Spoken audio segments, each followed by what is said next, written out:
Well, you're probably waiting for the show to start. Well, I can understand that. And trust me, you were in the right place. But before we start the show, we got to let you know that today's show is brought to you by a very special and new sponsor to the show. None other than Southern New Hampshire University. Yes, indeed. Yes, indeed. And you know I'm excited about it. Number one, because they're doing a great thing in terms of helping people overcome some of the experience barriers that are holding people back, right? And we know that that comes up a lot as we progress through this professional world and just adulthood, right? So with SNHU, the beautiful part about them is this. They are designed for people like you and me, man. The ones that are busy, but can make some time to be on the online space and, multitask, so to speak. And that is what SNHU brings to the table. The largest, or one of the largest, accredited nonprofit online degree offerings. Man, it is a dope thing that they got going on over there. One of the programs that stood out to me the most is their sports management program, in terms of being able to, number one, work at your own pace. They have multiple times throughout the year where you're able to get into the course and ultimately progress through at your own speed, 24/7 access. I mean, those are beautiful things, especially when we're just talking about the working person, the busy person, the person with the family out there. SNHU. Oh, they trying to hook you up. They trying to help you out, baby. Now, like I said, for myself, man, I've utilized the online program very similar to this, and I can tell you firsthand the benefits that come from these type of programs and what SNHU is offering, man. You don't want to miss out on it. So check out the link, all right?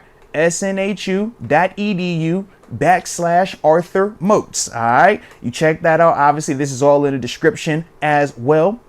But I want you to check that out, man. Look at that sports management program and just see some of the average salaries associated with degrees in this field, man.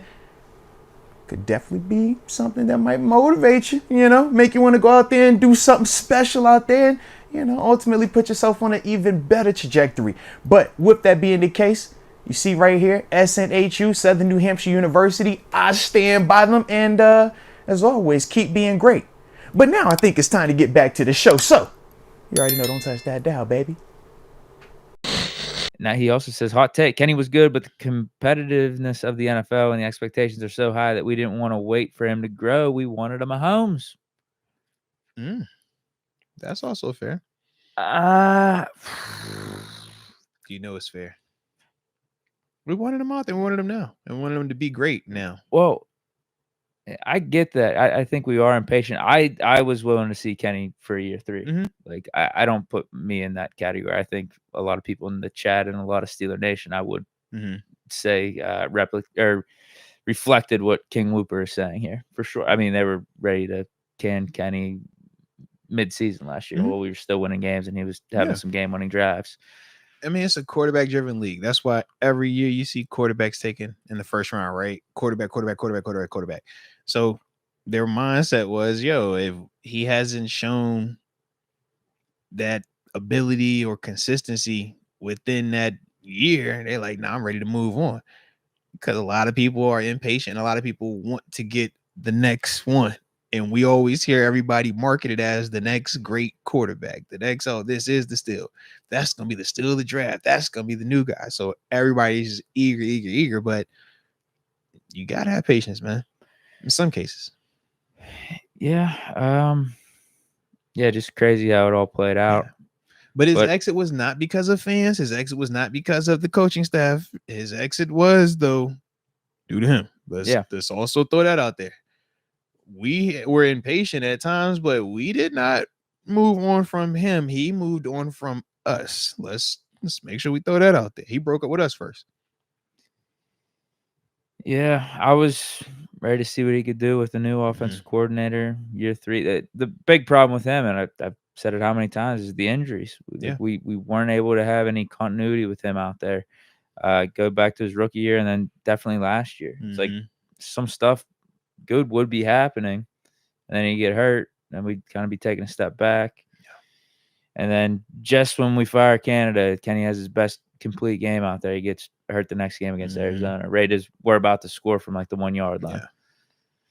And then Mason balls out, and Russ is available for $1 million.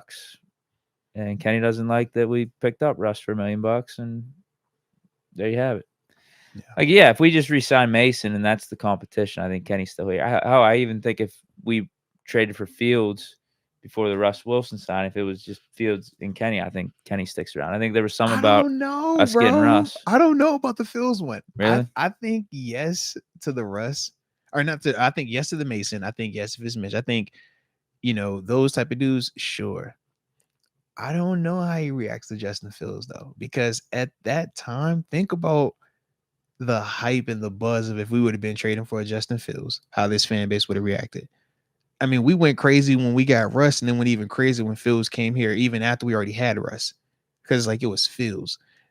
I don't know. Like, I don't think Fields is as established, so maybe that plays out a little bit different. But I feel like just the presence and what he brings, Fields has star, or you know what I mean? Like, I don't know if it would have been any worse than Mason though, because you're talking about the fans reacting one way. Like I think Mason won over some of the locker room. No, I'm talking about the team. I'm talking about when you out here and we practicing, and we say, Kenny, you throw that out route. Justin Fields throw that same out route. That's what I'm talking about. When we watch Russ throw this, and we watch Fields throw this, and we're like, yeah. But the difference is Russ has already been to the highest of all highs. So it's like, man, you're not going to scare me or impress me with, these crazy looking arm talent throws or these crazy leg abilities in this setting, because I've already done it in real life and I've already won one. But when you're talking about Kenny and Fields, it's like Kenny doesn't have that to stand on.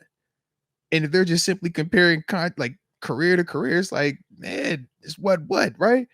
But that's the part where it's like, yo, Fields being the new acquisition, it doesn't feel like he has the negative that comes with him from Chicago. Whereas for Kenny, he's here. We still would be remembering all of his negative because we saw it here.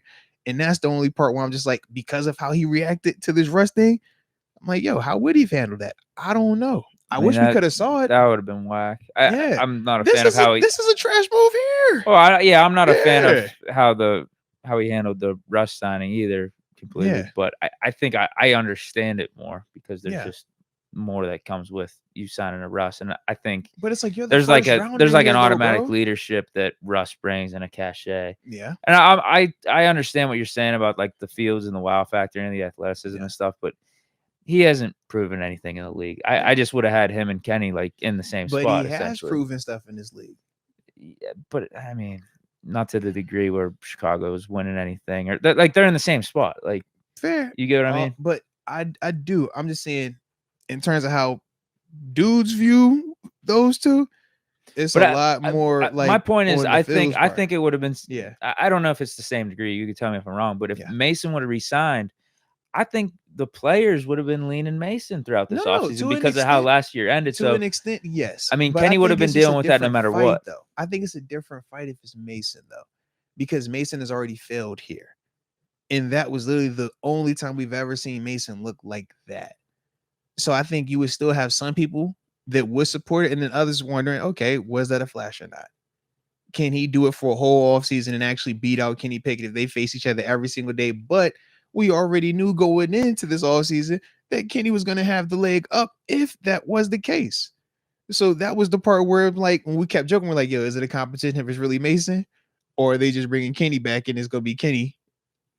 And that was the vibe. Well, according to Eagles reports, Kenny would have been winning the competition here. Yeah, he's dominating OTAs right now. All right, I love it. I love it. I hope he keeps cooking too, man. Hope he does. Have a great, just cook it all. Cook everything, man.